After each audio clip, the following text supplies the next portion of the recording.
Bonjour et bienvenue dans La Traversée, le podcast pour prendre des décisions saines et justes, réservé aux entrepreneurs et aux dirigeants qui sont prêts à se mouiller. Je suis Hervé Franceschi, auteur, coach, conférencier, explorateur de la joie et aventurier de l'entreprise. 2 fois par mois, nous allons explorer ensemble, au travers de contes initiatiques et avec mes invités, comment traverser vos difficultés, vos incertitudes, vos moments de solitude et aussi vos réussites ou vos euphories. Mes invités, des sportifs de haut niveau, des start-upers à succès, des artistes reconnus, des dirigeants de grands groupes ou des personnes qui ont un parcours hors norme. À travers nos aventures, nous allons vous donner de l'énergie pour faire vos traversées.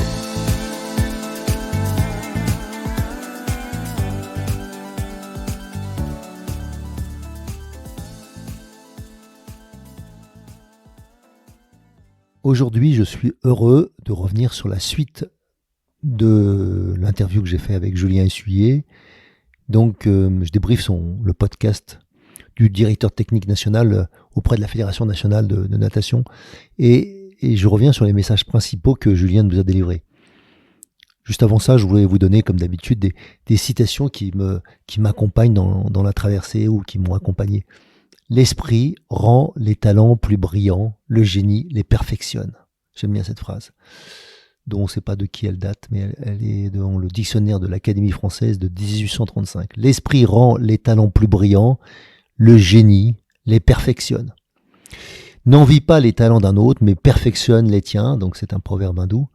Et le troisième, là où vos talents et les besoins du monde se rencontrent, là se trouve votre vocation. Là se trouve votre vocation. Et justement, c'était pour parler de ça, parce que je trouve que ces citations vont nous aider dans la traversée, mais pour moi, c'est oser se rappeler que si on veut suivre sa vocation, eh bien donc il faut prendre souvent conscience de nos talents et des besoins qui existent face à ça. C'est-à-dire à quel moment mes talents vont rencontrer le besoin des autres, les besoins de la communauté, de la collectivité. Et ensuite, d'oser creuser son sillon. Je pense que c'est fondamental.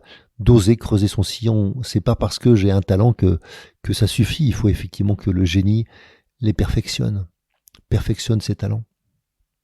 Et j'ai trouvé que ce que nous proposait Julien parlait de ça, parlait du fait qu'on peut être, quel que soit l'endroit où on a commencé, pas parce qu'on est entraîneur qu'on peut pas devenir entraîneur national, ou qu'on peut pas être conseiller national, ou c'est pas pour ça qu'on peut pas devenir ensuite, je dirais, entraîneur, et puis ensuite encadrant et des effectifs et des stars mondiales. Et je pense que voilà, c'est tout à son honneur et à tout à l'honneur de tous ceux qui osent, à un moment donné, creuser leur sillon. Et donc, je félicite Julien, en l'occurrence, mais je félicite en fait tous ceux qui osent faire ça. Je pourrais me féliciter parce que je pense que je l'ai fait aussi pas mal. Mais voilà, c'est important de se rappeler que on a besoin de travailler. Comme le disait Philippe Lucas, quand tu travailles pas, ce qui est à peu près sûr, c'est que tu ne vas pas réussir. Alors que quand tu travailles, t'es pas sûr de réussir encore. Je le refais. C'est pas parce que tu travailles que tu es sûr de réussir. Mais si tu travailles pas, on est quasiment sûr que ça marchera pas. Donc même si tu as du talent, il faut quand même que tu prennes le temps de les perfectionner. Et d'oser appuyer, d'oser ressentir là où il y a une rencontre, là où il y a une inclusion, là où il y a une facilité, là où il y a une demande de ce talent vis-à-vis des autres, quoi. Et ensuite, on peut retrouver donc cette envie d'aller vers le haut niveau, mais on n'est pas toujours obligé d'aller vers le haut niveau. On peut aller vers juste un très bon niveau. Évidemment, le haut niveau signifie souvent de l'excellence, mais peut-être que simplement atteindre son niveau de performance, peu importe quel est son niveau de performance. Et donc, j'ai trouvé aussi qu'il y avait une approche qui était intéressante, c'est de savoir se rappeler, savoir réfléchir que si on n'a pas de stratégie, c'est compliqué. Donc, savoir réfléchir à sa stratégie. Et je l'ai remarqué souvent dans le sport, c'est qu'on confond la stratégie et la tactique, c'est-à-dire qu'on répond que sur le terrain. Et bien sûr qu'il sera nécessaire d'avoir une tactique, voire de l'adapter. Mais si on n'a pas de stratégie, c'est-à-dire plus globale sur une année, sur une saison, sur des saisons, sur une Olympiade, sur 2 Olympiades, sur plus que ça, et à l'échelle d'une entreprise ou d'une collectivité, ou bien tout simplement d'une famille, il faut oser accepter que par moment, voilà, ça peut être compliqué pendant 5 à 10 ans avec un enfant, voire plus. Et puis que voilà, il faut juste accepter qu'il y a de la lumière au bout du tunnel. Il y a des moments qui sont plus difficiles que d'autres, mais pour autant, si j'ai une stratégie, eh bien, elle me permet de le suivre. Et il n'y a pas de bonne stratégie si on n'a pas d'idée où aller.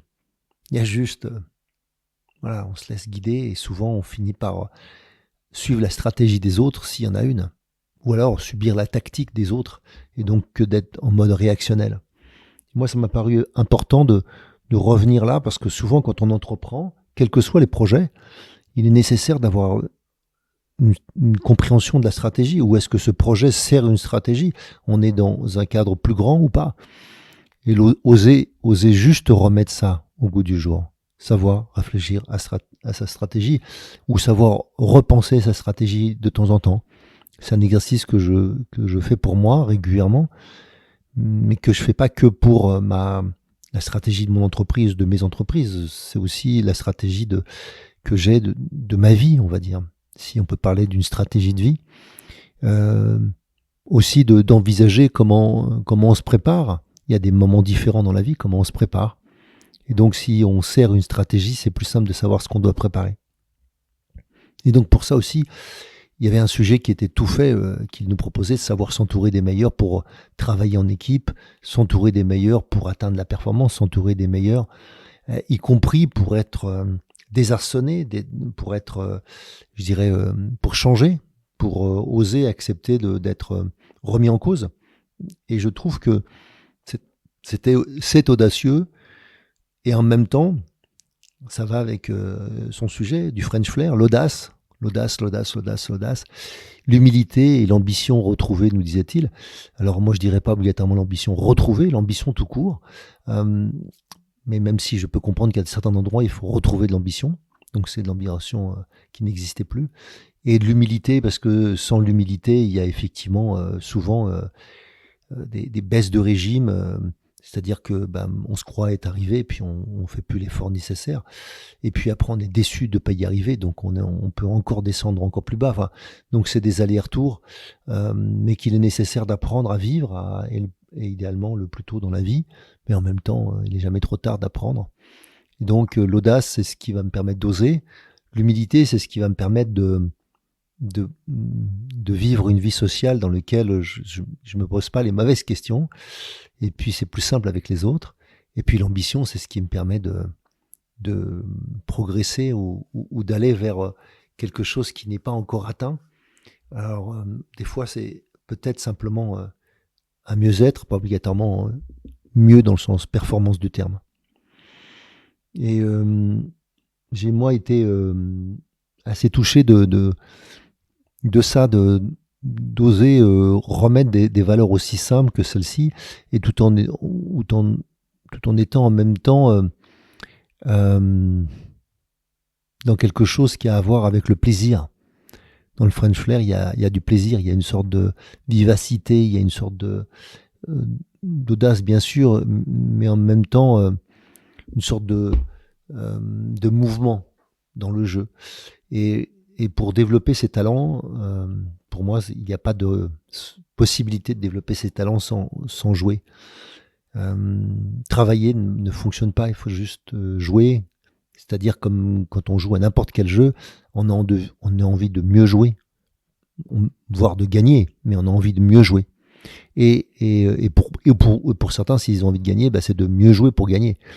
Et cette habitude d'oser regarder ce qui est spécifique à notre culture, si on parle du French Flair, de la culture française, mais de chacun des pays, de chacun des mondes. Je pense qu'on peut s'inspirer de tout le monde. On pourrait, je ne sais pas exactement si on pouvait utiliser ce terme à tous les pays, mais en tout cas, il y a quelque chose de cet ordre-là qui est intéressant à aller essayer de vivre, parce que quand on parle de savoir s'entourer des meilleurs, bien sûr qu'on ne parle pas que des Français. Et pour l'avoir vécu à l'international souvent, j'ai trouvé que c'était très enrichissant de pouvoir mélanger des cultures différentes, des points de vue différents, des âges différents, des gens différents, c'est une évidence aussi. Et donc plus on est habitué à à ça et plus naturellement on accepte le changement, plus on accepte la remise en cause, on voit ça comme une opportunité de s'améliorer. Et j'ai entendu ça chez Julien, j'ai trouvé ça génial, qu'il nous le redise aussi simplement. Comment on ose être tiré par le haut, on va dire. Et dans le jeu, il y a quelque chose de toujours assez formidable, c'est que quand on est à un niveau 1, et je sais pas, comme un jeu vidéo, et qu'on doit passer au niveau 2, eh bien, c'est évident que pour celui qui a déjà passé le niveau 2 et 3, bah, c'est d'une facilité. Il va vous dire, bah oui, pour passer du niveau 1, tu fais ci et ça. Sauf que quand tu es au niveau 1, tu n'as aucune idée du niveau 2. Quand tu es au niveau 2, tu n'as aucune idée du niveau 3.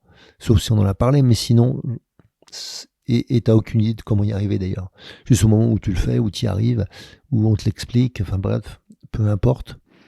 Au bout d'un moment, tu passes les niveaux plus facilement. Bah, c'est à peu près ça, en fait. On passe des niveaux grâce à ce jeu et grâce à cette pratique. Et donc, il est nécessaire de pratiquer, sans en être addict, mais il est quand même nécessaire d'avoir une focalisation forte pour arriver à de l'excellence. Et on ne devient pas un virtuose à moins de 10 000 heures, paraît-il. Donc je dois être virtuose dans 2-3 trucs quand même. Mais c'est vrai qu'il faut travailler. Parce qu'on devient une autre personne après 1000 heures de pratique de ce jeu, d'un simple geste. Voilà, on est une autre personne. Et après 10 000 heures ou après 100 000 heures, on est complètement différent. Pas seulement qu'on est capable de l'enseigner ou qu'on est capable d'être un expert, mais on est surtout capable d'être devenu quelqu'un d'autre à travers tous ces errements, tous ces échecs, toutes ces difficultés. Et en même temps, tout ce savoir-faire, tout ce plaisir, toute cette énergie et chimie développée dans le corps qui nous permettent d'avoir une mémoire beaucoup plus précise. Parce que quand on est un virtuose, comme nous le rappelait aussi notre jongleuse préférée, Françoise Rochet, eh bien, voilà, on fait quelque chose qui semble quelque chose de compliqué pour les autres, mais ça devient une seconde nature.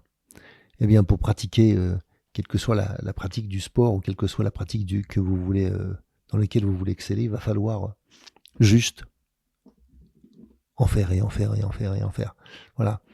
Et à force, bien sûr qu'on peut devenir excellent. Et j'ai bien aimé aussi dans cet avis qui nous proposait, c'était d'apprendre de nos erreurs. Apprendre de nos erreurs, c'est ça. Pour faire ses traversées ou bien tout simplement pour entreprendre, pour commencer l'aventure. On n'est jamais prêt avant le début, on n'est jamais prêt. Et c'est ça qui est fabuleux quand on commence une aventure, c'est qu'on n'est jamais prêt. Et donc c'est parce que je décide d'y aller que tout mon cerveau, toutes mes ressources, toutes les heures et les milliers d'heures, ou peu importe passées, vont d'un seul coup être disponibles. Avant, j'aurais les excuses, je sais pas, la recherche de qu'est-ce qui manque encore, mais on n'est jamais prêt.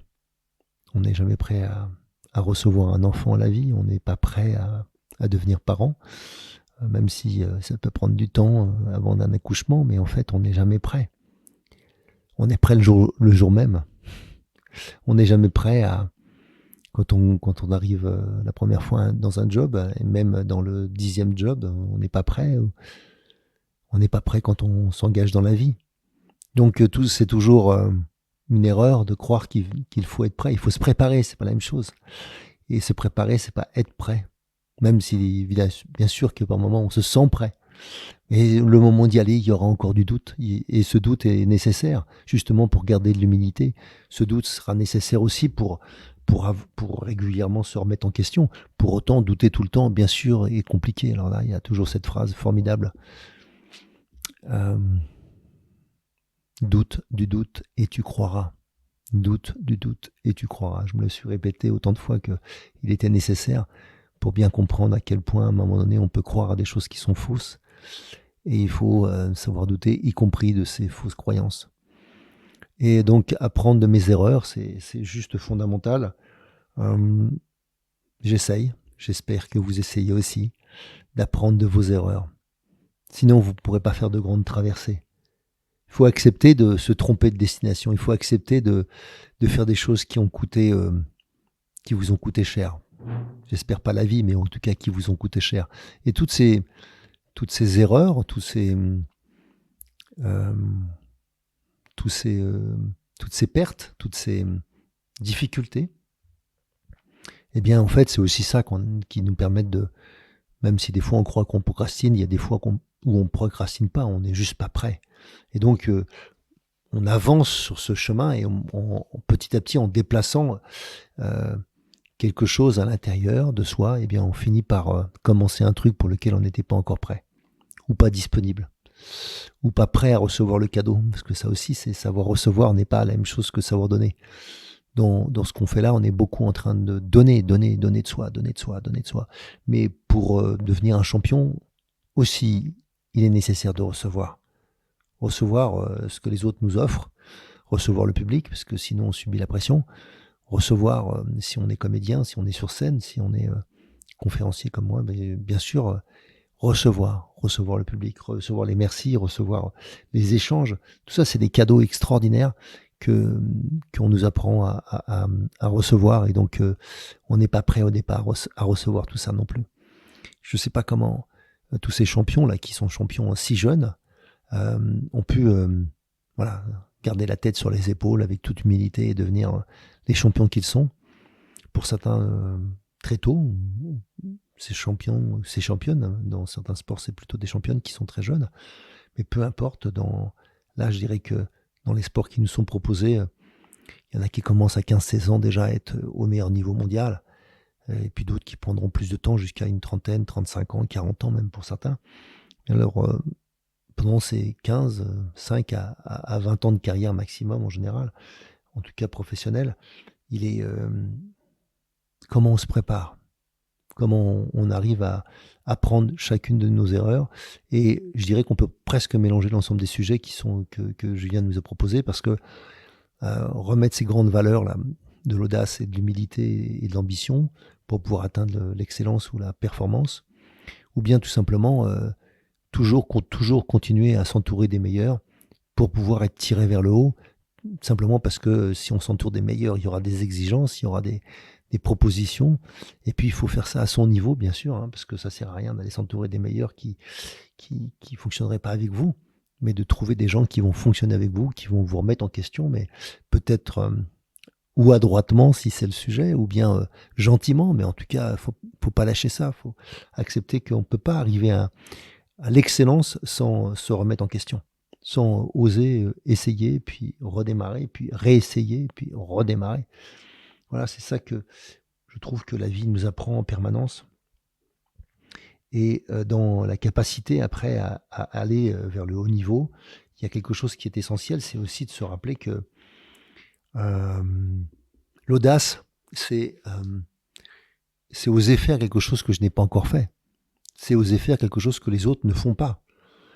Donc, même si dans la compétition, il y a le processus de comparaison, dans l'audace, il y a quelque chose d'oser faire des choses que les autres n'ont pas encore fait. Et ça, c'est peut-être que vous serez ensuite copié par d'autres. Mais le but là, c'est pas d'être copié, c'est aussi de trouver sa voie, de trouver son sillon, comme je le disais au début. Et, et ça, c'est en ce sens-là que la répétition, que le travail avec d'autres, que d'aller trouver d'autres manières de faire, de voir d'autres cultures, nous apprend à, à vivre les choses autrement. Voilà, les voyages m'ont beaucoup aidé, les rencontres que j'ai pu faire avec beaucoup de gens à différents endroits, les animaux aussi, la nature. Donc, qu'est-ce qui vous touche le plus? Qu'est-ce qui vous permet de, de progresser? Qu'est-ce qui vous donne envie de progresser davantage? Pour certains, je ne sais pas, la fierté de leurs enfants, de leurs conjoints, conjointes, je ne sais pas, leurs parents. Mais pour qui vous feriez tout ça? Sûrement pour vous d'abord, mais peut-être pas initialement, ou peut-être pas seulement. Et donc, qu'est-ce qui fait qu'on déplace des montagnes? Qu'est-ce qui fait que l'homme a toujours besoin d'une quête supplémentaire? Mais que ce soit dans la découverte de soi, je sais pas, dans la méditation ou dans l'espace immense qui existe entre nous, là, qui est un univers, comment j'arrive à être présent à moi? Et plus j'augmente ma présence à moi, plus j'augmente mon charisme. Donc, quelle que soit la manière dont je vais progresser, quelle que soit la manière dont je vais influencer mon entourage, eh bien, il est nécessaire de pratiquer. Vous voyez ça comme, on en a parlé déjà de la discipline. par discipline, une fois de plus, j'entends pas de la rigueur, j'entends pas seulement de la précision, j'entends beaucoup plus le fait de se mettre dans un état d'esprit, de se mettre dans une manière de faire, et ensuite de le faire. Voilà, juste de pratiquer. Parce que ce n'est pas que un savoir-faire, c'est aussi un savoir-être associé à ce savoir-faire, ou un savoir-faire associé à ce savoir-être. Et plus on le pratique, plus ça devient évident que l'un influence l'autre. Alors je voulais finir par un conte, et ce conte, c'est le conte de la jarre fendue, toujours tiré du livre 4 saisons pour trouver sa place dans ce monde. C'est l'histoire d'un homme qui tous les matins, parce qu'il est cultivateur, va à la rivière qui est juste à côté de chez lui. Il porte habituellement un bâton sur ses épaules. Et de chaque côté de ce bâton, il accroche 2 grandes jarres qu'il porte allègrement sur ses épaules.